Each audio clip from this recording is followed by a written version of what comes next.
අපේ කරුණු දක්වනකොට ඇත්තටම කනගාටු වෙනවා දේශපාලන වාසි සඳහා කොච්චරනම් කරුණු විකෘති කරන්න පුළුවන්ද බලය වෙනුවෙන් මලමිනියක් හෝ විකුණන්න පුළුවන් තත්වයකට විපක්ෂයේ සමහර മന്ത്രിවරු වැටීම ගැන බරපතල කනගාටුවක් තිබෙනවා. නමුත් ඒක තමයි අපිට තියෙන ඇත්ත තත්වය. අපි ඉස්සෙල්ලාම කතා කරමු. කොයිම අවස්ථාවකත් මේ රජය විසින් ඩොලර් මිලියන 2.5ක් නැති වුණා කියන එක වහන්න යන්නෙත් නැහැ, උබනාවකුත් නැහැ. ඒක උනේ නොසලකිල්ලින්ද? ඒක උනේ වංචානික ක්‍රියාවක් කරාද? එහෙනම් කවුද කරේ කියන එක හොයන එකට තමයි මේ විමර්ශනය පවත්වලා තියෙන්නේ. මා ඉස්සෙල්ලාම ගත්තොත් අපි දිනවලින්ම ගමු. දිනවලින්ම ගත්තපුවම ජනතාවට තේරෙනවා අපේ රජය අපිට හොඳට මතකයි අපිට දීපු ජනවරම හොරු අල්ලන්න හොරු අධිකරණ ඉදිරියට ඉදිරිපත් කරා. අපිට දුන්නේ ඒකට. නමුත් ගරු සභාපතිතුමනි, අලුත් කලාව තමයි හොරාට කියන්න බෑනේ අපි හොරු නෙමෙයි කියලා. එහෙනම් එයාට ඇඟිල්ල දික් කරලා පෙන්නන්නේ අපිට නෑ අපි හොරු, හැබැයි උඹලත් හොරකම් කරනවා තමයි. ඒ නිසා රටේ සිදුවෙන සිදුවීම් විකෘති කළා රජයේ වංචාවක් නිසා වෙන්න හදනවා කියන එක ගල් අඟුරු ගත්තත් එහෙමයි, කන්ටේනර් ගත්තත් එහෙමයි, දැන් මේකත් එහෙමයි. මොකද කොයිම අවස්ථාවක් ඩොලර් මිලියන 2.5ක් අහිමි වෙලා තියෙනවා කියන කාරණා අපි නවත්තන්නේ නැහැ. හොයන එක නවත්තලා නැහැ. ඒක හොයනවා, කරපු කෙනත් හොයා ගන්නවා. මොකද කවුරු වැරදි කරත් ඒ හොරු හොයාගන්නෙත් අපි, දඩුවම් කරන්න උසාවියට ඉදිරිපත් කරන්නෙත් අපේ ආණ්ඩු කාලය තුලම කියලා ඉස්සලම කියන්නට ඕන.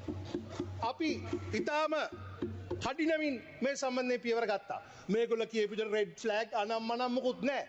මේක අනාවරණය වෙන්නේ කවදද? මාර්තු 22. මාර්තු 22 සොයාගත්තයන් පස්සේ ලිඛිතව පැමිණිල්ලක් යනවා මාර්තු 24 වෙනිදා. දවස් දෙකක් ඇතුළත පැමිණිල්ල කරනවා. එදාම අභ්‍යන්තර විගණනය ආරම්භ කරනවා මාර්තු 24ම. ඊට පස්සේ මහා බැංකුවේ මූල්‍ය බුද්ධි අංශයට දැනුවත් කරනවා.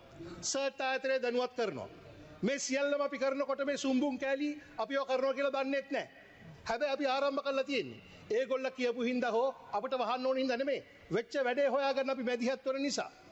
පොලිස් දෙපාර්තමේන්තුව අපේ ආනන්ද ජයපාල ඇමතුමාගේ යටතේ විශේෂඥ කමිටුවක් පත් කරා, පැනල් එකක්.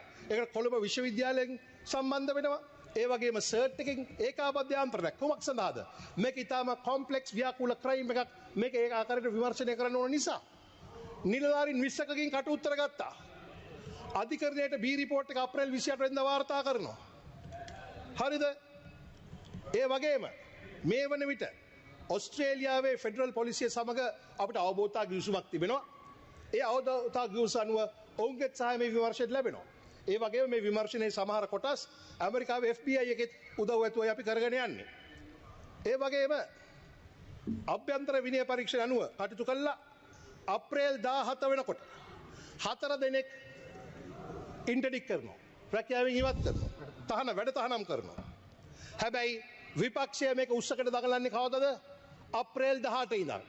හැබැයි අපි මාර්තු 22 සිට අප්‍රේල් 17 දක්වා වැඩ ටික ඉවර කළා, විමර්ශන ටික කළා, අවශ්‍ය ට්‍රැක් එකට දාලා ඉවරුණාන් පස්සේ තමයි මේ විපක්ෂයේ සුන්බුන් කල්ලි විසින් අලුතෙන් මේගොල්ලෝ හොයාගත්තා ආණ්ඩුව මේක හංගන්න හැදුවා කියමින් කේන්ද්‍රීගාමින් දුවන්නේ. මේ කේන්ද්‍රීගාමට හේතුව අපි කරපු දෙයක් නෙමෙයි, එන නඩු ටික. ඒකත් නොකියම බෑ. හරිද? ඒ කේන්ද්‍රීගාමට අපිට කරන්න දෙයක් නෑ. ඕන තරම් කේන්ද්‍රීගාන. නමුත් අපි හැම කාර්යක්ෂම වැඩ කරනකොට මම අහන්න කැමති සුම්බුන් කෑලි වලින් කිරිහරක් ගෙන්නුවා 2016-17 කාලේ.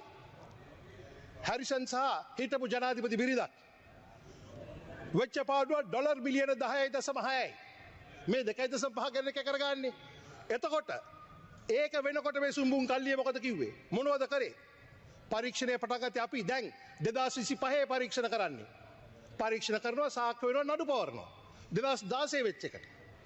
ඒතර කබ්‍රාල් ග්‍රීක් බොන්ඩ් නඩුව රටට මිලියන ඩොලර් මිලියන 12.6ක්. මේ කතා 2.5 ගැන 12.6ක්. සුම්බුන් කෑලි කොහෙද හිටියේ? කතා කරාද? නෑ, ගෝඨාභයට මහින්දට බය ඇඳගෙට හැංගිලා හිටියා. හැබැයි ඒ ග්‍රීක් බඳු කර දැම්මෙත් අපි. මේ නඩුව පැවරුවේ අපි. දැන් නඩුව පවරලා යනවා. ඒ හැංගිලා හිටපු කට්ටිය තමයි කෑ ගහන්නේ. හරි. ඒ වගේම ඉමාම් සුබේරු කියලා තැනෙක් විසින් මහ බැංකුවේ මුදල් US ඩොලර්ස් බිලියන 6ක්. ඉමාම් එයානේ මැදිහත් වෙන්නේ. CI එකද? CI එක. ඔව්. අජිත් දේවාඩ් කබ්‍රාල් හරහා ඉමාම් සුබේරු පාවිච්චි කළා CI එකට US ඩොලර්ස් මිලියන 6ක් ගෙව්වා. ඒ සම්බන්ධ විමර්ශන කරන්නේ කවුද? අපි. කලින් හිටපු කට්ටිය කරේ නැහැ. මම මේ පෙන්වන්න උත්සාහ කරන්නේ කලින් කයිවාරු ගන්න ආණ්ඩුව මුකුත් කරේ නැහැ කියලා. මේ ආණ්ඩුව මේ සිද්ධියේදී ක්‍රියාත්මක වෙච්ච වේගයෙන් මම අහනවා කලින් මේවා ක්‍රියාත්මක වුණාද? හම්බන්තොට රෝහලට භාණ්ඩ ගෙන්වීමේ වංචාව ඩොලර් මිලියන 1.4යි. මේකුට 2012 විමර්ශනය කරන්නේ අපි. සාක්ෂි හොයාගන්නේ අපි. නඩු පවරන්නේ අපි. ඒ වගේම ගින්නිල් වල ව්‍යාපෘතිය 2015 මෛත්‍රීපාල සිරිසේන ජනාධිපති වෙන දවසකට කලින් පාඩුව මිලියන 4000යි රුපියල්.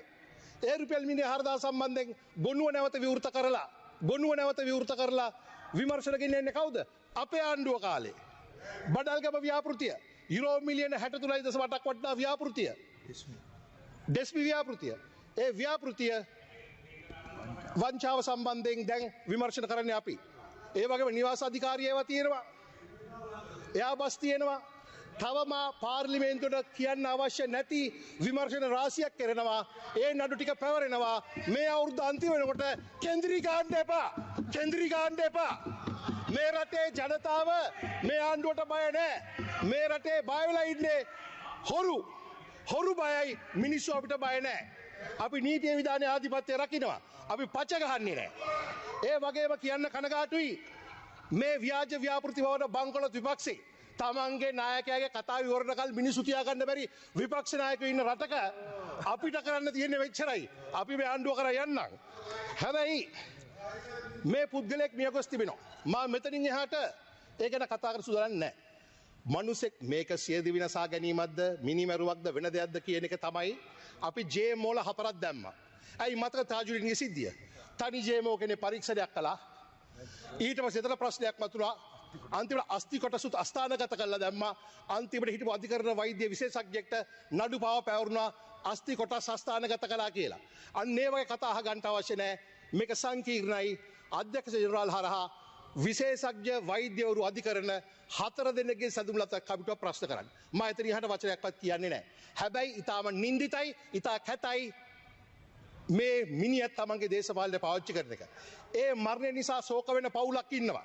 ඇත්ත වශයෙන්ම කියනවා මං හර්ෂ ඩිසිල්වා මන්ත්‍රීතුමාට මම ස්තුතිවන්ත වෙනවා එතුමා මෙතන නැතත්. ඇයි? එතුමාගේ දේශපාලනයත් එක්ක අපි එකග නැහැ. නමුත් ඒ මහත්තයා මිනිස්සෙක්. මයික් එකක් දික් කළා ඔය වගේ මාධ්‍යවේදියෙක් අහනවා. මොකද්ද මේක මිනිමෙරුව බවට පරිවර්තනය කරන ජුගුප්සාජනක ප්‍රශ්න කීපයක්. හර්ෂ ඩිසිල්වා මන්ත්‍රීතුමා මොකද්ද කියන්නේ? ඒ පවුල ශෝක වෙන වෙලාව මේ ගැන මේ වෙලාවේ කතා කරන්න ඕනේ නැහැ. දේශපාලනයට එකඟ නැහැ. හැබැයි ඒ වගේ මහත්තයෙක් ඔය පැත්තේ ඉන්න එක ඒ මනුස්සයට හිරිකිත නැද්ද දන්නේ නැහැ. නමුත් මගේ ගරුත්වය තුමාට දක්වන ඒ සම්බන්ධයෙන්. ඊළඟට අපි කතා කරලා බැලුවොත් මේ ව්‍යාජ කරුණු හදමින් ඕගොල්ලන්ට කියන්න පුළුවන්ද? ගල් අඟුරු වේවා, කන්ටේනර් වේවා, වෙන මොකක් හරි වේවා. මේ മന്ത്രിවරයා මේ වරද කළා. මේ മന്ത്രിවරයා මෙහෙම බලපෑම් කරා. මේ ඇමතිවරයා මෙහෙම බලපෑම් කරා. එකක් කියන්න බෑ. මෙතන නෙමෙයි ඈ. වරප්‍රසාද වලට හැංගිලා බොරු කියන එක නෙමෙයි මම මේ කියන්නේ. තියෙනවා නම් එළියට ගිහිල්ලා කියන්න පුළුවන්ද?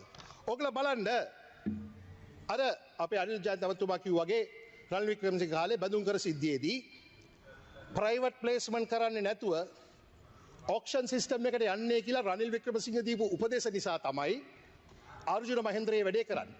ඒකෙන් තමයි බඳුන් කර පාඩුව වෙන්නේ. අන්න ඒ ආකාරයට වංචනිකව යම් ක්‍රියාවකට අපේ ඇමතිවරයෙක් අපේ മന്ത്രിවරයෙක් සම්බන්ධයි කියලා කටර්ලා කියන්න පුළුවන් නම් කියන්න. හැබැයි මෙතන නෙමෙයි. මෙතනින් එළියේ වරප්‍රසාද වලට හැංගිලා ඕඩකට ඕන දෙයක් කියන්න පුළුවන්. මම කියන්නේ එළිය කියන්නේ. ඒ නිසා තොරතුරු සහිතව. ඒ වගේ මෙතන කලින් කතා කරපු മന്ത്രിවරයා කිව්වා මෙන්න මේක තමයි කියන්නේ මහා අසත්‍ය වචන හොඳ නෑ මේවා පාවිච්චි කරන නමුත් ඊටව පහත් කියලා කියමුකෝ. මෙතන කිව්වා කතා කරන ගමන් ඒ මිය ගිය අයගේ භාර්යාව පැමිණිලි කළා තියෙනවයි කියලා පොලිසියට මරණය සැකයි කියලා. කාලකන්ණි දේශපාලනය දෙන්න එපා. ඔයා එහෙම කියනවා නම් කාටද පැමිණිලි කරේ? කොයි පොලිසියටද? කවදද පැමිණිලි කරේ? එහෙම දෙයක් වෙලා නැහැ. සම්පූර්ණ අසත්‍ය කියනවා. තමන්ගේ ඔළුවට ඔටුන්න දාගන්න ඔය තරම් පහත් මට්ටමට වැටෙන්න එපයි කියලා මම මේ සුන්බුන් කල්ලියට කියා හිටිනවා. ඔය මේක නැන්දමගේ account එකේ තමයි. හරි. කෙසේ හෝ වේවා ඒක නම් තාම මාරිකා මන්ත්‍රීතුමා නැහැ. හරි. මම මේ කියන්න උත්සාහ කරගෙන ආවේ ගරු සභාපතිතුමනි මේ ආණ්ඩුව ආවේ හොරු අල්ලන්නයි හොරුන්ට දඩුවම් දෙන්නයි. ඒක අපි කරනවා අපිට ඒක අමතක වෙලා නැහැ. අපිට අමතක වෙන්න ගියොත් මිනිස්සු එක මතක් කරලත් දෙනවා.